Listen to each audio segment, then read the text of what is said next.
First question क्या है कि more leisure as well as abundance of goods are attainable through automation. तो कहने का मतलब आपको कुछ नहीं देखना है, एक वर्ड आपको मैं यहाँ पे सिखा रहा हूँ एज वेल एज, ठीक है।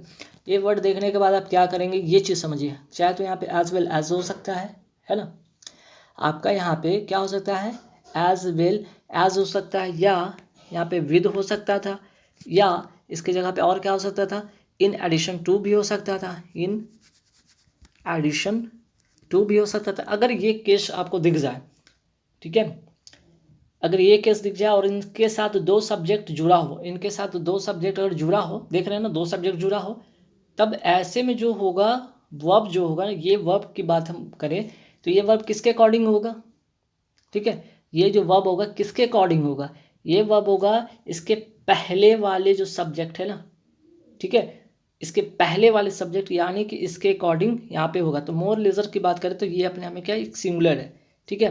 मोर लेजर क्या है यहाँ पे, लेजर क्या है यहाँ पे सिंगुलर है, तो सिंगुलर के लिए आप यहाँ पे क्या करेंगे सिंगुलर वर्ब का यूज़ करेंगे, है ना।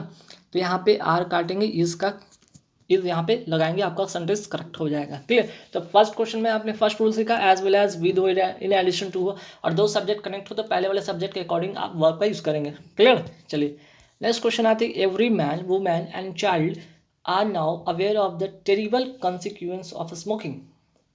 कुछ नहीं करना आपका, जैसे ही स्टार्ट में सब्जेक्ट दिखा एवरी, आपका सब्जेक्ट में दिखेगा इच, ठीक है, आंख बंद करके आप क्या करेंगे वर्ब को यहाँ पे काटेंगे और यहाँ पे सिंगुलर कर देंगे, क्योंकि ये तो प्लूरल है ना, आपको लाना क्या है यहाँ पे सिंगुलर लाना है, तो सिंगुलर ईच एंड एवरी के साथ क्या करेंगे आप सिंगुलर वर्ब का यूज़ करेंगे, ठीक है। ईच एंड एवरी के साथ आप क्या करेंगे सिंगुलर वर्ब का यूज़ करेंगे, कोई दिक्कत यहाँ पे नहीं, ठीक है। तो ऐसे में अगर आप सोचेंगे कि एक से अधिक सब्जेक्ट हो तब भी आप सिंगुलर सब्जेक्ट का यूज़ करेंगे, क्लियर। चलिए नेक्स्ट क्वेश्चन क्या है, नेक्स्ट क्वेश्चन में आप देखेंगे तो प्रीपोजिशन बेस्ड एरर है, पहले मैं बता दिया, अब आगे पढ़ते हैं। The building as adjacent to the river comprises of 10 flats each with a terrace, है ना। अब देखिए यहाँ पे सारे सेंटेंस में एक चीज़ दिखता होगा आपको कंप्राइजेस ऑफ, तो कंप्राइजेस के साथ ऑफ नहीं लगता है, कंप्राइजेस के साथ ऑफ नहीं लगता है, ठीक है। तो यहाँ पे एरर किया था प्रीपोजिशन बेस्ड था, तो आप यहाँ हटाएंगे इसको, आपका सेंटेंस क्लियर हो जाएगा। नेक्स्ट क्वेश्चन क्या, if any of the founding fathers of our constitutions have return of life for a day, his opinion amendments would have been interesting। अब यहाँ पे देखिए कुछ चीज़ ऐसा है जो कि क्या कह सकते हैं यहाँ पे अनरियल पास्ट की सिचुएशन की बात की जा रही, अनरियल पास्ट जो पास्ट में चीज़ था जो कि अब संभव ही नहीं है। अब जो यहाँ पे बात हो रहा कॉन्स्टिट्यूशन के जो फादर थे, जो कि संविधान के निर्माता थे भीमराव अम्बेडकर साहब जी, थोड़ी वापस आएंगे, तो ऐसे में अनरियल पास्ट की बात हुई, तो ऐसे में क्या करेंगे आप ऐसे में क्या करेंगे यहाँ पे हैज़ जो दिख रहा है ना, ये हैज़ कहाँ के, ये आपको कंटिन्यूटी बता रहा है, प्रेजेंट की बात कर रहा है, यहाँ तो चीज़ें पास्ट की होगी, तो यहाँ पे हैज़ ना करके आप क्या करेंगे हैड करेंगे, ठीक है। दूसरा एक चीज़ और यहाँ पे देख रहे होंगे, इसके बाद अगर सेंटेंस में देखते तो वुड हैव के साथ भी आप देखेंगे अगर वुड हैव रहता है तो यहाँ पे हम लोग हैड का लगाते हैं ना, और वर्ब का थर्ड फॉर्म लगता है, ऐसे भी कनेक्ट कर सकते हैं। दूसरा कि अनरियल पास्ट के कंडीशन के हिसाब से भी आपका ये चीज़ होगा, है ना। चलिए आगे बढ़ेंगे सवाल पे। नेक्स्ट क्या भाई, ये तो सिंपल है, आप देखेंगे सुपरलेटिव डिग्री का अगर आपने पढ़ा होगा कंपैरेटिव सुपरलेटिव असर्टिव, ठीक है। तो यहाँ पे ध्यान रखेंगे कि चीज़ें आप समझ पाएंगे, ठीक है। तो कंपैरिजन की बात हो सुपरलेटिव, कंपैरेटिव डिग्री की बात हो सुपरलेटिव डिग्री की बात हो, पॉजिटिव डिग्री की बात हो पॉजिटिव, कंपैरेटिव सुपरलेटिव, तो जहाँ सुपरलेटिव डिग्री की बात हो तो वहाँ पे द लगाते हैं ना। तो देख लीजिए, Sun is a best student in our class at present, best यहाँ पे क्या है सुपरलेटिव डिग्री है, सुपरलेटिव डिग्री के पहले ए नहीं लगाते द लगाते हैं, तो द बेस्ट आप करेंगे करेक्ट हो जाएगा, ठीक है। ठीक, पास्ट क्वेश्चन में 5 क्वेश्चन में 5 रूल मैंने सिखाया। क्वेश्चन में 6 पे आइए, it is in 1929 that we first flee to the United States. अब देखिए दैट के बाद यहाँ देखिए we first flee to the United State, यहाँ पे क्या है ये V2 है ना, V2 से क्या पास्ट की बात हो रहा है, तो पास्ट की बात हो रहा है तो यहाँ पे इज थोड़ी होगा, ये तो वाज होगा ना, क्योंकि पास्ट के लिए हम क्या क्या यूज़ करेंगे वॉज यूज़ करेंगे, बात समझे। बात अगर सेंटेंस की बात किया जाए तो ये कहीं ना कहीं, अच्छा इससे भी नहीं आपको क्लियर होता ये 1929 से क्या पता चल रहा है, अभी 2021 चल रहा है और बात हो रहा है 1929 ईस्वी का, 1929 का पास्ट तो ऐसे भी दिख रहा है। अगर इससे भी पास्ट आपको पता चला कि ये पास्ट में है, अगर ये पास्ट में है तो इसके साथ तो कभी इस तो होगा ही नहीं ना, वॉज होगा ना, ठीक है। तो it was in 1929 that we first flew to the United States. Clear. चलिए नेक्स्ट क्वेश्चन पे आते हैं। A country need a number of self sacrificing and devoted political leaders. ठीक है, आ कंट्री क्या है यहाँ पे, ये सब्जेक्ट जो है कैसा है भाई, यहाँ पे जो सब्जेक्ट है वो सिंगुलर है, और सिंगुलर है तो ये क्या होगा, वर्ब भी तो सिंगुलर होगा ना, तो नीड में क्या लगाएंगे, एस लगाएंगे, सिंगुलर हो जाएगा। क्लियर। ध्यान रखिएगा, नॉन में एस या एस लगाते हैं तो प्लूरल बनता है, वर्ब में एस या एस लगाते तो सिंगुलर हो जाता है ना। चलिए अब यहाँ तक तो आपका एरर हो गया। अब यहाँ पे बहुत इंटरेस्टिंग होने वाला है भाई, साइनोनिम, सिनोनिम जिसको कहते हैं, काफ़ी बार एग्जाम में आता है, ऐसे जगह तो चाहता है आपको, है ना। इवन बैंक के भी पेपर में ये सब साइनो एंटो आते रहते हैं, तो लगभग हर पेपर में जहाँ पे इंग्लिश पूछा जाता है इस एंटो एंटो का काफ़ी सारे इंपॉर्टेंट हो जाते हैं। आप कोई भी पेपर उठा लो, किसी भी एग्जाम को दे लो, ठीक। तो यहाँ पे बात करें बेस्ट एक्सप्रेस मीन सिनोनिम। पहले फ्रूगल का मतलब जानेंगे नहीं, आप बनाएंगे कैसे, तो वर्ड पावर यहाँ पे इंपॉर्टेंट रोल प्ले करेगा। फ्रूगल का मतलब होता है कंजूस या कम खर्च करने वाला, कम खर्च करने वाला, है ना, कम खर्चीला। तो कम खर्चीला का जो होगा साइनो जो होगा वो होगा इकोनॉमिकल। इकोनॉमिकल का मतलब होता है कम खर्च करने वाला, फ्रूगल मतलब कम खर्च करने वाला, है ना। इनडिफरेंट का मतलब पता है उदासीन। इंथुजियास्टिक का मतलब होता है जो खुशी प्रदर्शित करे, और माइजरली का मतलब भी तो कंजूस होता है या कम खर्चीला, लेकिन ये एडवर्ब है, ये क्या है, यहाँ पे एडवर्ब है, और ये मेरा क्या है, एडजेक्टिव है ना, ये एडजेक्टिव है, तो ये भी एडजेक्टिव है, तो एडजेक्टिव एडजेक्टिव एक जैसा होगा, है ना। तो फ्रूगल का मतलब कम खर्चीला, इकोनॉमिकल का मतलब कम खर्चीला, ठीक है, कम खर्च करने वाला, है ना। चलिए आगे बढ़ेंगे सवाल पे। मॉलिफाई, मॉलिफाई मीन्स व्हाट, मॉलिफाई मीन्स होता है शांत करना, काम, कंपोज, ईज, अपीज, ठीक है, प्लेसिड, शांत करना। तो मॉलिफाई का मतलब होता है शांत करना। तो शांत करने का क्या होगा, साइनो होगा यहाँ पे अपीज करना, अपीज का मतलब भी होता है शांत करना, ठीक है। बाकी हम एट्रीब्यूट की बात करते हैं, एट्रीब्यूट का मतलब क्या होता है भाई, आप लोगों को पता होना चाहिए, नहीं पता है तो नोट करेंगे। एट्रीब्यूट का मतलब होता है गुण, विशेषता। एट्रीब्यूट का मतलब होता है विशेषता या कहिए गुण, ठीक है। मीनिंग नोट कर लीजिएगा, बहुत इंपॉर्टेंट, गुण या विशेषता। एब्यूज का मतलब क्या होता है, गंदी बातें करना, गाली देना। अवेंज का मतलब क्या होता है, अवेंज का मतलब होता है बदला लेना, इसका मतलब क्या होता है, बदला लेना, ठीक है। चलिए आगे बढ़े सवाल पे। एबॉर्टिव, एबॉर्टिव का मतलब होता है क्या, एबॉर्टिव का मतलब असफल होना, असफल होना। एबॉर्टिव का मतलब होता है असफल होना, ठीक है, या फिर हम कह सकते हैं व्यर्थ भी कह सकते हैं। तो इसका जो साइनो होगा अनसक्सेसफुल, अनसक्सेसफुल का मतलब भी होता है असफल, ठीक है। फ्रूटफुल का मतलब होता है जो कि लाभकारी होता है। फैमिलियर का मतलब परिचित है, टेम्पोररी मतलब थोड़े समय के लिए। नेक्स्ट क्वेश्चन आते हैं क्वेश्चन नंबर 11 पे। इमलेट, इमलेट का मतलब क्या होता है, इमलेट का मतलब होता है अनुसरण करना, अनुसरण करना मीन्स कि क्या, फॉलो करना, किसी की बातों का, किसी का फॉलो करना, ठीक है। एक्सल की बात करते हैं, एक्सल का मतलब क्या होता है, विशिष्ट होना, ठीक है, विशिष्ट होना।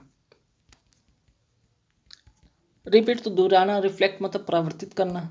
अब आते हैं नेक्स्ट क्वेश्चन पे, क्वेश्चन नंबर 12। अस्किज्म, अस्किज्म का मतलब क्या होता है, वेरी इंपॉर्टेंट है। अस्किज्म का मतलब होता है मतभेद, मतभेद कहिए या फिर मन मुटाव, जिसको कहते हैं मन मुटाव, है ना। तो इसका जो साइन होगा वो होगा स्प्लिट, स्प्लिट का मतलब होता है मतभेद हो जाना ना, चीज़ें बट जाना, ठीक है। और कन्फॉर्मिटी का मतलब बात करें तो इसका मतलब क्या होता है, कन्फॉर्मिटी का मतलब होता है पालन करना, ठीक है, पालन करना, अनुसरण करना, पालन करना। ऑर्थोडॉक्सी का मतलब क्या होता है, कट्टरता, कट्टरपन, ठीक है। और प्रोटेस्ट का मतलब विरोध। चलिए आगे बढ़े। चलिए अब आते हैं यहाँ पे अपोजिट क्वेश्चन, अपोजिट मीनिंग वाला क्वेश्चन आता है बिजार। बिजारे का मतलब क्या होता है, विजारे का मतलब होता है विचित्र, विजारे का मतलब होता है विचित्र। विचित्र का अपोजिट क्या होगा, एक जैसा, अनोखा नहीं, एक जैसा, यूजुअल, है ना। बाकी जेंटल का मतलब तो होता है नेक, सच्चा, सेम, एक जैसा। सॉफ्ट का मतलब है कोमल। नेक्स्ट क्वेश्चन पे आते हैं, क्वेश्चन नंबर 14 है कि ओवरराट। ओवरराट का मतलब क्या होता है, अशांत, अशांत या फिर चिंतित, चिंतित, ठीक है।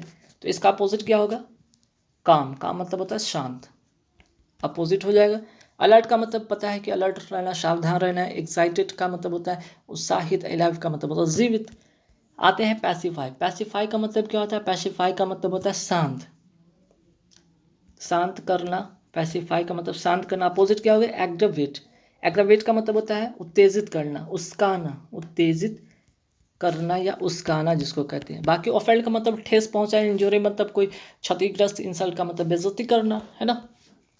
नेक्स्ट क्वेश्चन क्या है ओनेरस। ओनेरस का मतलब क्या होता है, ओनेरस का मतलब होता है भारी या कठिन, भारी कहिए या फिर आप कठिन कहिए। तो इसका अपोजिट क्या होगा, इजी होगा, ठीक है। स्ट्रेट फॉरवर्ड मतलब सीधा साधा, कॉम्प्लेक्स मतलब कि उलझा हुआ चीज़ें, प्लेन मतलब सिंपल। स्कैल्टी, स्कैल्टी का मतलब क्या होता है, स्कैल्टी का मतलब होता है क्या यहाँ पे खाली खाली, है ना। मीन्स कि कह सकते हैं स्कैल्टी मतलब खाली, कम, ठीक है। स्कैल्टी का मतलब कम, और एम्पल इसका अपोजिट होगा प्रचुर मात्रा में, काफ़ी मात्रा में, ठीक है। चलिए आगे बढ़ेंगे। अच्छा इमोडेस्ट का मतलब या फिर ब्रजन का मतलब क्या होता है, दोनों का मतलब होता है बेशरम, बेशरम, ठीक है। आगे बढ़ेंगे सवाल नंबर 18 पे, और यहाँ पे देखिए सेंटेंस इंप्रूवमेंट करना है आपको, बताना है क्या होगा। बहुत ही इंपॉर्टेंट क्वेश्चन है सेंटेंस इंप्रूवमेंट। ये आपके एग्जाम में काफ़ी अच्छे मार्क्स दिलाएंगे, इससे आपका एरर भी अच्छा होता है, क्लोज टेस्ट में भी काफ़ी हेल्प हो जाता है। तो आइए देखते हैं क्वेश्चन नंबर 18 पे। He will phone as soon as he will arrive home. अब देखिए यहाँ पे एज सुन एज जो आपको दिख रहा है ना, इसी से आपको मदद मिलेगा कि आगे करना क्या।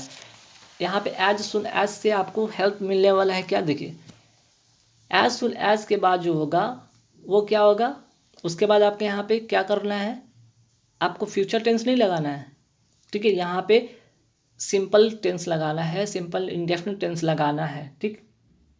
क्योंकि अगर यहाँ पे टेम्पोरल कंजंक्शन के बाद की अगर हम बात करें तो हमेशा फ्यूचर टेंस का यूज़ नहीं करते हम। यहाँ पे ही विल अराइव नहीं होगा बल्कि ही अराइव होगा, है ना। ही क्या होगा, as soon as he arrives home, clear.